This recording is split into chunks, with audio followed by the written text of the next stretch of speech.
ନିଜର ସ୍ତ୍ରୀ ପଣିଆକୁ ପାଳନ କରିବାକୁ ଯାଇ ଆଉ ରାମ ପାଇଁ ଚିକି ଆଜି ଏତେ ବଡ଼ ବଳିଦାନ ଦେଇଦେଇଛି।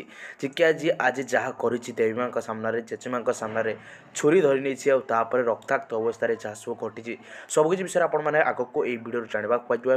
ପ୍ରକୃତରେ ଆଜିର ଏଥିରେ କ'ଣ ସବୁ ଘଟିଲା ଏବଂ ଆଗକୁ କ'ଣ ସବୁ ଘଟିବ ଷ୍ଟେପ୍ ବାଇ ଷ୍ଟେପ୍ ମୁଁ ଡିଟେଲ୍ସରେ ଆପଣଙ୍କୁ ଏହି ଭିଡ଼ିଓରୁ କହିଦେବି। ଆପଣମାନେ ଆଗକୁ କ'ଣ ସବୁ ଘଟିବାକୁ ଯାଉଛି ଏହି ଧାରାବାହିକରେ ଜାଣିଯିବେ।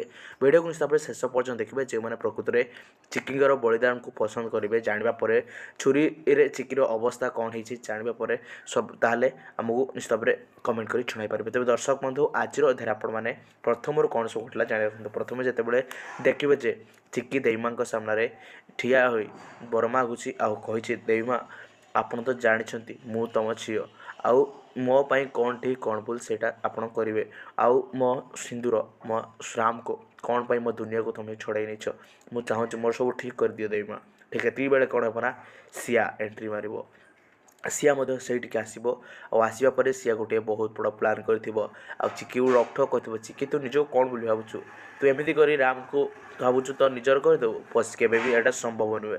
ଆଉ ଦେଖ ମୁଁ ଏବେ କ'ଣ କରୁଛି। ଏଇଆ କହିବା ପରେ ଚିକି କ'ଣ କରିବ ନା ସେଇ ଛୁରୀ ହାତରେ ଧରି ଆଣିଥିବ ଆଉ ଦେବୀମାଙ୍କ ସାମ୍ନାରେ ଚିକି ସାମ୍ନାରେ ନିଜ ହାତକୁ ନିଜେ କାଟିଦେବ। ଆଉ ତାପରେ ସିଆ ପୁରା ରକ୍ତାକ୍ତ ଅବସ୍ଥା, ତାପରେ ଚିକି ଦେହରେ ସେଇ ରକ୍ତ ବୋଳିଦେବ। ଆଉ ତାପରେ କ'ଣ ହେବ ନା ରାମର ଏଣ୍ଟ୍ରି।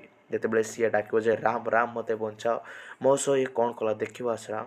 ତାପରେ ଯେତେବେଳେ ରାମ ଆସି ଦେଖିବ ପୁରା ସରପ୍ରାଇଜ୍, ସିଆ ହାତରୁ ରକ୍ତ ଝରୁଛି ଆଉ ରାମ ତ ତା'ର ସ୍ମରଣ ଶକ୍ତି ହରାଇ ଦେଇଛି ଆଉ ଚିକି କିଏ ସିଆ କିଏ ଜାଣିପାରୁନି।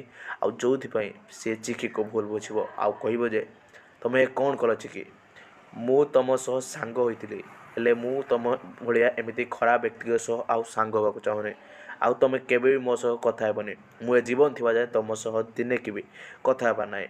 ତାପରେ ଏଇଆ କହିବା ପରେ ରାମ କ'ଣ କରିବ ନା ସିଆକୁ ସେଠାରୁ ଧରି ଚାଲିଯିବ ଆଉ କହିବ, ସିଆ ତୁମେ ଚିନ୍ତା କରନି, ମୁଁ ତୁମ ସାଥିରେ ଅଛି। ଆଉ ମୁଁ ଆସ ତୁମର ବେଣ୍ଡେଡ୍ କରିଦେବି ଆଉ ରକ୍ତ ପୋଛିଦେବି, ତୁମେ ଦୁଃଖ କରିବାର କିଛି ବି ଆବଶ୍ୟକ ନାହିଁ।